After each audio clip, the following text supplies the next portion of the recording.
Hello മക്കളെ, 12th CBSEയുടെ revaluation portal open ആയിട്ടുണ്ട്. നിങ്ങളൊക്കെ രജിസ്റ്റർ ചെയ്ത് കാണുമെന്ന് ടീച്ചർ വിശ്വസിക്കുന്നു. അപ്പോൾ രജിസ്റ്റർ ചെയ്യാൻ മടിച്ചു നിൽക്കുന്ന കുട്ടികൾക്ക് വേണ്ടിയുള്ള വീഡിയോ ആണിത്.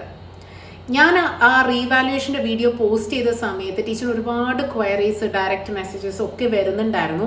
അതിലൊറ്റ കാര്യം ചോദിക്കുന്നുണ്ടായിരുന്നല്ലോ, ടീച്ചറെ ഞങ്ങൾ ഇതിലോട്ട് പോയാൽ ഞങ്ങളുടെ മാർക്ക് കുറയാൻ സാധ്യതയുണ്ടോ? അപ്പോൾ ശരിക്കും പറഞ്ഞാൽ സാധ്യതയുണ്ട്. പക്ഷേ നിങ്ങളൊന്ന് സൂക്ഷിച്ച് കാര്യങ്ങൾ മുന്നോട്ട് നീക്കിയാൽ മാർക്ക് കുറയില്ല. എങ്ങനെയാണെന്നല്ലേ, ആദ്യം നമ്മൾ മനസ്സിലാക്കേണ്ടത് ഇത് 2 സ്റ്റെപ്പ് പ്രോസസ്സാണ്. ടീച്ചർ ഓൾറെഡി അത് നിങ്ങൾക്ക് പറഞ്ഞു തന്നു കഴിഞ്ഞു. ഇതിൽ ആദ്യത്തെ സ്റ്റെപ്പ്, അതായത് ഫോട്ടോ കോപ്പി ഒബ്റ്റെയിൻ ചെയ്യുന്ന ഒരു കുട്ടിക്ക് മാത്രമേ രണ്ടാമത്തെ സ്റ്റെപ്പിലോട്ട് പോകാനുള്ള അർഹതയുള്ളൂ. അപ്പോൾ നമ്മൾ പേടിച്ചിട്ട് ആദ്യത്തെ സ്റ്റെപ്പ് ചെയ്യാതിരുന്നാൽ നമുക്ക് റീവാലുവേഷൻ ചെയ്യാനുള്ള ആ ഒരു പ്രോസസ്സിലോട്ട് പോലും പിന്നെ പോകാൻ പറ്റില്ല. അപ്പോൾ നമ്മൾ എന്തായാലും ആദ്യത്തെ സ്റ്റെപ്പ് ചെയ്യുക. പെർ പേപ്പർ ഇപ്പോൾ 100 rupees ആണ്. അപ്പോൾ നമ്മൾ പേപ്പർ എടുത്തു കഴിഞ്ഞിട്ട് നമ്മൾ ഉടനെ കയറി റീവാലുവേഷൻ നമ്മുടെ ഇഷ്ടത്തിന് പോവല്ല. ആൻസർ കീയുമായിട്ട് അതൊന്ന് നോക്കി. ഇനി നിങ്ങൾക്ക് ആൻസർ കീ ഇല്ല, അല്ലെങ്കിൽ നിങ്ങൾക്ക് മനസ്സിലാകുന്നില്ല എങ്കിൽ ഡെഫിനറ്റ്ലി നിങ്ങളുടെ ടീച്ചറിന് നിങ്ങളെ ഹെൽപ്പ് ചെയ്യാൻ പറ്റും. നിങ്ങളുടെ സ്കൂളിലെ ടീച്ചറിൻ്റെ പേപ്പർ ഒന്ന് കൊണ്ടു കൊടുത്തിട്ട് അതൊന്ന് നോക്കാൻ പറയും.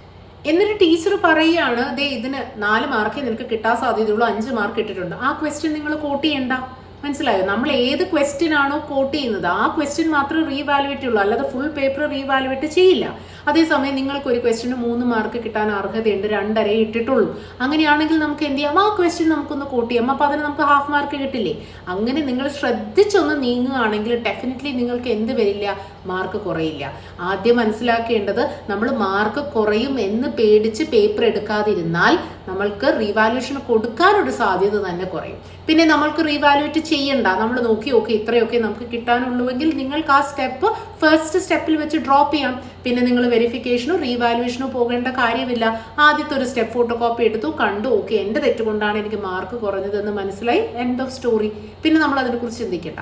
അപ്പോൾ നമ്മൾ മാർക്ക് കുറയുമോ എന്ന് പേടിച്ച് ആൻസർ പേപ്പർ എടുക്കാതിരിക്കരുത്.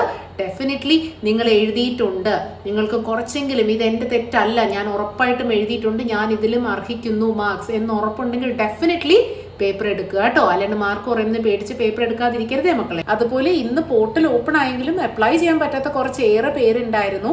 ടെക്നിക്കൽ ഇഷ്യൂസ് ആണ് കാരണം. അപ്പോൾ CBSE ഇതെല്ലാം കണക്കിലെടുത്ത് ലാസ്റ്റ് ഡേറ്റ് ഓഫ് സബ്മിഷൻ ഒരു ദിവസം കൂടി കൂട്ടിയിട്ടുണ്ട്. 23/5/2026 വരെ നമുക്ക് സ്കാൻഡ് കോപ്പിക്ക് വേണ്ടി അപ്ലൈ ചെയ്യാം.